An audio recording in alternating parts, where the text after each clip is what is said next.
नमस्ते बच्चों। देखो, मैं आपको बताने वाला था कि अपन सेकंड पेपर आज सॉल्व करने जा रहे हैं।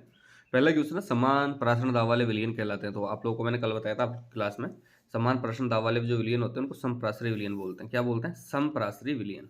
तो देखो यहाँ पे क्या हो जाएगा, समप्रासरी विलयन। बोल रहा धात्विक चालक में आवेश के वाहक होते हैं। तो धात्विक चालक में आवेश के वाहक कौन होंगे? आप लोगों को बता, जो धातु होती, मेटल होती, कोई भी लोहा, चांदी, तांबा, उनमें कौन होते हैं? इलेक्ट्रॉन्स ही होते हैं। इलेक्ट्रॉन्स की वजह वजह से क्या होते हैं, जो विद्युत धारा का फ्लो होता है। तो इसमें सेकंड में आ जाएगा, क्या आ जाएगा? इलेक्ट्रॉन। अगला क्वेश्चन देखो, व्यंजक के 2.303 t log r naught upon r कोटि की अभिक्रिया का समाकलित वेग समीकरण। देखो बच्चों, यहाँ पे ये आप लोगों को मैं थोड़ा सा बता देता हूँ कि कौन सी ऑर्डर की रिएक्शन है। और आप लोगों को मैंने दो रिएक्शंस बताई थी, दो रिएक्शन क्या बोलते हैं अपन, एक प्रथम कोटि की अभिक्रिया और द्वितीय कोटि की अभिक्रिया और जीरो ऑर्डर रिएक्शन, तीनों के बारे में बात की थी। तो मैंने समाकलित वेग समीकरण और अवकलित वेग समीकरण आप लोगों को बताया था। तो यहाँ पर ये के बराबर देखो ये दे रखा है, तो इसको अपन देख के आराम से पहचान सकते हैं। ये होता है 2.303 upon t log r naught upon r. तो ये अपना फर्स्ट ऑर्डर होता है, प्रथम कोटि की अभिक्रिया का। तो यहाँ पर अपन बोलेंगे कि यहाँ पर इसमें क्या आएगा, प्रथम कोटि की अभिक्रिया। ये क्या है? प्रथम कोटि की अभिक्रिया का वेग व्यंजक है ये। समाकलित वेग समीकरण कौन सी कोटि की अभिक्रिया का है? प्रथम कोटि का। अगला बोल रहा, समय के किसी क्षण पर वेग व्यक्त करने के लिए ज्ञात तात्क्षणिक वेग। किसी क्षण, तो बोलते हैं ना, बहुत कम समय में जो वेग ज्ञात किया जाता है उसको तात्क्षणिक वेग कहा जाता है। 3D की श्रेणी निम्नलिखित धातुओं में से किसका गलनांक न्यूनतम है? तो अब भैया न्यूनतम गलनांक की बात करते हैं, खौफनांक की बात करते हैं। जिसके अंदर अनफेड इलेक्ट्रॉन सबसे कम होंगे, अनफेड इलेक्ट्रॉन कम होंगे तो वहाँ बंद कम बनेंगे, और बंद कम बनेंगे तो उसका गलनांक भी सबसे कम होगा। तो इसका आंसर आएगा जिंक। ठीक है। अगला है, संकुल CONH3 का होल 5 Br SO4 तथा CONH3 का होल 5 SO4 Br आपस में कौन सी समावयवता प्रदर्शित करते हैं? तो आप देखो बच्चों, यहाँ पे ये Br है और ये इधर सल्फेट है। Br बाहर जा रहा है और सल्फेट अंदर जा रहा है, तो आयन अलग अलग होंगे। इस प्रकार की जो समावयवता होती है उसको अपन आयनन समावयवता के नाम से जानते हैं। तो इसका आंसर क्या हो जाएगा बच्चों? आयनन समावयवता।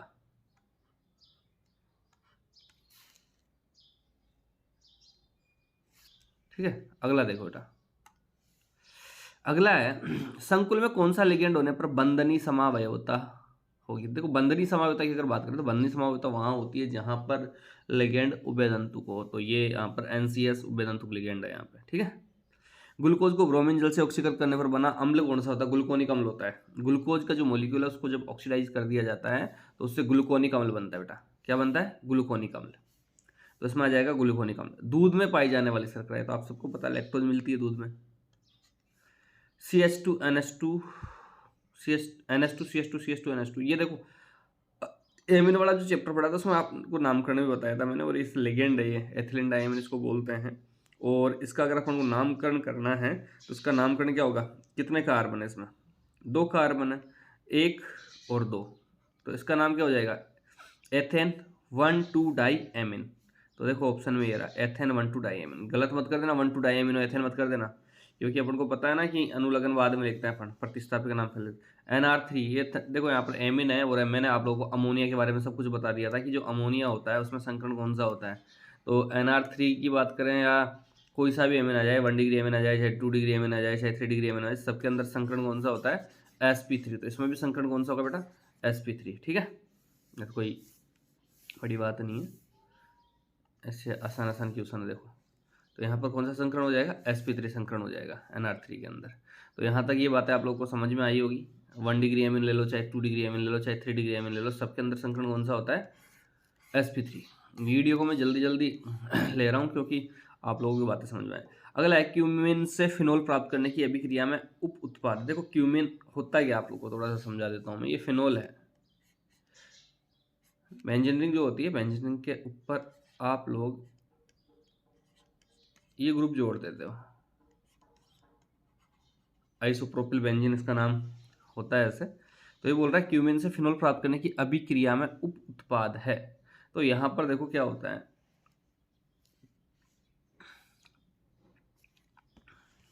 जो क्यूमिन होता है इसकी स्ट्रक्चर, आप लोगों ने देखा होगा, तो यहाँ पर जो प्राप्त होता है अपन को, इसके अंदर एसीटोन मिलता है अपन को। क्या मिलता है बेटा? एसीटोन। क्यों मीन्स है फिनोल प्राप्त करने के लिए। अब रिएक्शन को अपन देख लेंगे सभी क्रिया में क्या बनेगा। तो इसमें फिनोल प्राप्त हो, सॉरी एसीटोन, ठीक है, एसीटोन और फिनोल दोनों मिल जाते हैं यहाँ पर। तो यहाँ पर ये टूटेगा तो टूटने के बाद में एसीटोन मिल जाता है और एक फिनोल मिल जाता है। इसके दोनों प्रोडक्ट इस तरह के बन जाते हैं, CH3COCH3, और साथ में यहाँ पर क्या बन जाएगा? फिनोल। अच्छा, तो इसका आंसर क्या आ जाएगा? एसीटोन। अगला क्वेश्चन देखो आप, ये तो मेरे हिसाब से आप लोग कर दोगे। खतरनाकों का सही बढ़ता है क्रम। तो इसमें हाइड्रोजन बॉन्डिंग देख लो भाई, जहाँ हाइड्रोजन बॉन्डिंग बढ़ी है ना, वहाँ पर क्या बोलते हैं, खतरनाक ज़्यादा होगा। तो यहाँ पर हाइड्रोजन बॉन्डिंग कहाँ मिलती है? एल्कोहल में। तो पहला ऐसा ऑप्शन देख लो जिसमें एल्कोहल सबसे पहले हो। देखो कहाँ है, तो भैया पहला वाला ऑप्शन है, उसमें तो ये दे रहेगा CH3CH2CH3, तो ये तो होगा नहीं, ठीक है, ये नहीं होगा, ये भी नहीं होगा, ये हो जाएगा CH3CH2CH3CH3OCH3CH3CH2OH। ये PDF में आपको उसमें ग्रुप में डाल दूंगा, पर PDF आपको जब भी समझ में आएगी जब वीडियो देखोगे आप। असममित कार्बन परमाणु युक्त यौगिक है, मतलब ऐसा यौगिक जिसके अंदर असममित कार्बन परमाणु, जिसके अंदर ध्रुवण गुणकता पाई जाती हो। तो यहाँ पर एक ही यौगिक अपन को देखने को मिलेगा जिसके अंदर असममितता हो, क्योंकि बाकी सभी कार्बन या जब सभी यौगिक है वो दो भागों में आसानी से कट जाएंगे। और जब किसी भी यौगिक को दो बराबर भागों में बांटा जा सकता है तो वो सममित होता है। क्या होता है? सममित। और अपन को यहाँ पर कौन सा कार्बन देखना है? असममित कार्बन, कि ऐसा कार्बन परमाणु जिसमें दो अलग अलग ग्रुप है। तो मेरे हिसाब से आप लोग है ना इसकी स्ट्रक्चर बना के देखना। ये देखो बीच का जो कार्बन है ना, इसमें दो हाइड्रोजन आ जाएंगे ऊपर और नीचे, किरल कार्बन की तो अपन बात करते हैं ना, वैसे यहाँ पर असममितता की बात करेंगे। तो यहाँ पर ये जो असममित कार्बन है वो कौन सा हो जाएगा? ये वाला, द वाला। आप लोग देखोगे तो समझ में आ जाएगी चीज़ें। किरल कार्बन भी आपको दिखने लग जाएगा इसमें। ये देखो, मैं दिखाऊंगा पर ज़्यादा टाइम है नहीं मेरे पास, इस वजह से, क्योंकि कार्बन की एक तरफ हाइड्रोजन लगा, एक तरफ OH लगा, एक तरफ CH2COH लगा और एक तरफ COH लगा है। तो किरल कार्बन में अपन बोल सकते हैं कि ऐसा कार्बन जिसकी चारों वैलेंसी अलग अलग होती है वो असममित कार्बन होता है। अगला बोल रहा है ध्रुवण गुणकता निम्न में से किसके कारण पाई जाती है? तो आप लोगों को ये तो अच्छे से पता है ना कि जो यौगिक असममित होता है, क्या होता है? असममित। तो इसमें असममितता वर्ड जहाँ दिख जाए आपको वही इसका आंसर हो जाएगा। बाकी में देखो सममिति का तल, सममितता, सममित कार्बन परमाणु, इसका मतलब क्या है? इसमें ध्रुवण गुणकता किसकी वजह से पाई जाती है? आणविक सममितता, ठीक है, मतलब ऐसा कार्बन जिसकी चारों वैलेंसी अलग अलग और जो काटने पर दो बराबर भागों में नहीं बांट सके। अगला बोल रहा है निम्न में से कौन सा यौगिक ध्रुवण गुणक यौगिक नहीं है? तो इसका जो आंसर है वो आ जाएगा सिट्रिक एसिड, ठीक है। कौन सा जाएगा? Citric acid. बाकी सब के सब क्या है? ध्रुवण गुणक यौगिक है। लैक्टिक अम्ल है, टार्ट्रिक अम्ल है, मेलिक अम्ल, इनकी स्ट्रक्चर्स आप लोग जब देखोगे तो आप लोगों को समझ में आ जाएगा कि इनकी जो बैलेंसी है वो चारों कार्बनों पर अलग अलग होती है। और चारों कार्बनों पर जो बैलेंसी अलग अलग होती है ना, तो अपन क्या बोलते हैं उस कार्बन को? क्या बोलते हैं भाई? असममित कार्बन। और असममित कार्बन जहाँ पाया जाता है उसके अंदर अपन बोलते हैं वो ध्रुवण गुणक यौगिक होता है, ठीक है। अगला क्वेश्चन है किसी विलय के भागों की संख्या विलियन के 1 मिलियन भाग में उपस्थित होती है, उससे क्या कहते हैं? देखो लाइन में दे दिया मिलियन, एक होता है पार्ट्स पर बिलियन और एक होता है पार्ट्स पर मिलियन 10 की घात 6 और 10 की घात 9। तो यहाँ पर 1 मिलियन की बात कर रहा है तो PPM बोलेंगे बेटा, इसको क्या बोलेंगे? PPM, पार्ट्स पर मिलियन। विद्युत रासायनिक सेल में कैथोड व एनोड होता है, तो अच्छे से पता है ना। एनोड आप लोगों को एक फॉर्मूला सा बताया था, लॉन, लेफ्ट में होता है ऑक्सीडेशन होता है, एनोड होता है नेगेटिव होता है। तो यहाँ एनोड तो वैसा होता है ऋणात्मक, नेगेटिव होता है ना, और ये कौन सा होगा? पॉजिटिव। खत्म, पॉजिटिव और नेगेटिव। एक क्रियाकारक की सांद्रता 20 मोल से 10 मोल रह जाती है, 10 मोल से 5 मोल रह जाती है।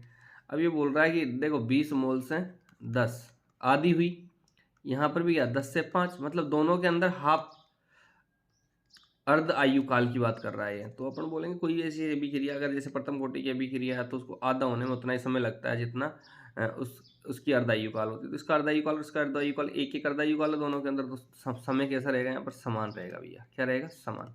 ये बात समझ में आ रही होगी ना कोई भी अभिक्रिया है उनकी अगर सांद्रता आधी होती है तो वहाँ पर समान समय लगता है। फिर आगे देखो क्वेश्चन, प्रथम संक्रमण श्रेणी के तत्वों में सबसे कम गलनांक, अभी देख के आए थे शायद जिंक का, ठीक है। जिंक धातु का जो वो होता है गलनांक सबसे कम होता है। अगला क्वेश्चन देखो, ये तो सब बता दोगे रे तुम।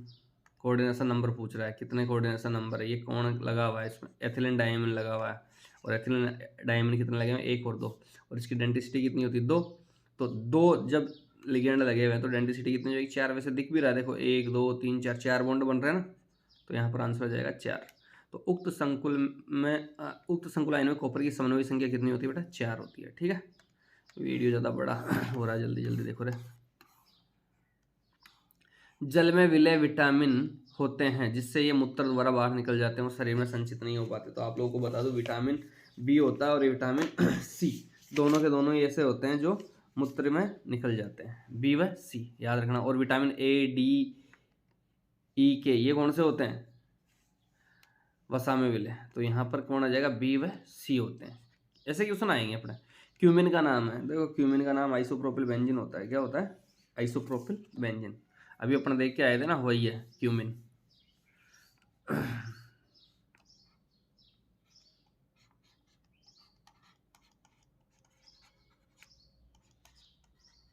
आइसोप्रोपिल ग्रुप और नीचे कौन लगा हुआ, बेंजीन। तो इसका नाम क्या हो जाएगा, आइसोप्रोपिल बेंजीन।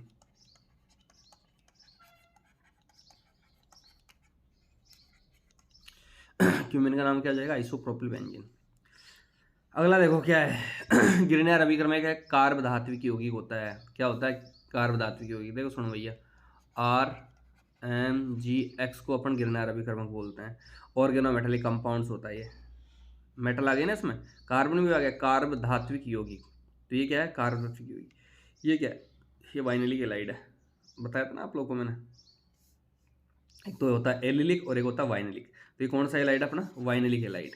तो सीधे सीधे क्वेश्चन देखो, तो इसका नाम लिख दो आप, वाइनिलिक हेलाइड। और वाइनिलिक हेलाइड कौन सा होता है, कि ऐसा हेलाइड जिसके अंदर डबल बॉन्ड कार्बन से सीधा का सीधा हैलोजन जुड़ा हुआ था। तो डबल बॉन्ड कार्बन से जुड़ा हुआ ना, और डबल बॉन्ड कार्बन के पास वाले कार्बन से जुड़ा था, तो अपन उसको एलिलिक हेलाइड के नाम से जानते हैं। मूलक आवेश की दृष्टि से उदासीन होते हैं भैया, उस पर कोई चार्ज नहीं होता, ना प्लस होता है ना माइनस होता है। तो मूलक आवेश की दृष्टि से कैसे होते हैं, उदासीन होता है, ठीक है। ये वाली बातें भी देख लेते हैं, आदर्श विलीन कैसे कहते हैं। तो आदर्श विलीन क्या होता है, कि ऐसा विलीन जो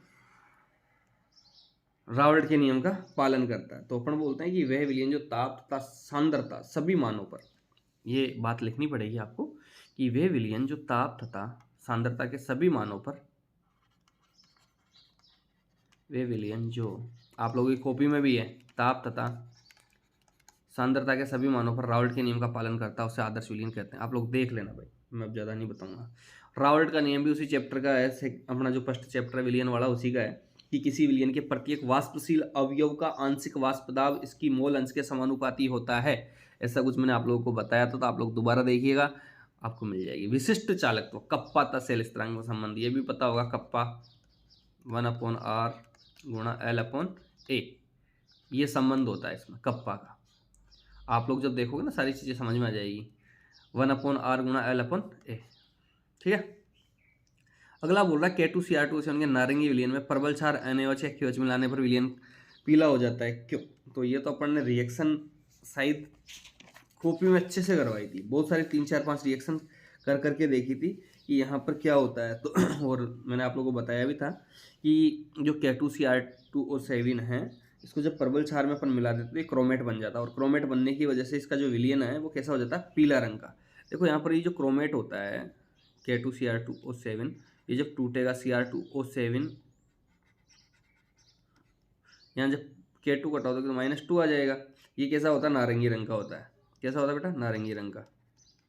और इसमें जब क्षार मिलाया जाता है ना, 2OH-, बैलेंस करने के लिए मिला रहा हूँ, तो यहाँ की इसकी जो बैलेंसी है, इसको जब आप लोग देखोगे तो समझ में आ जाएगा। ये बन जाएगा तुम्हारा क्रोमेट, और क्रोमेट कैसा हो गया, ये हो गया पीले रंग का।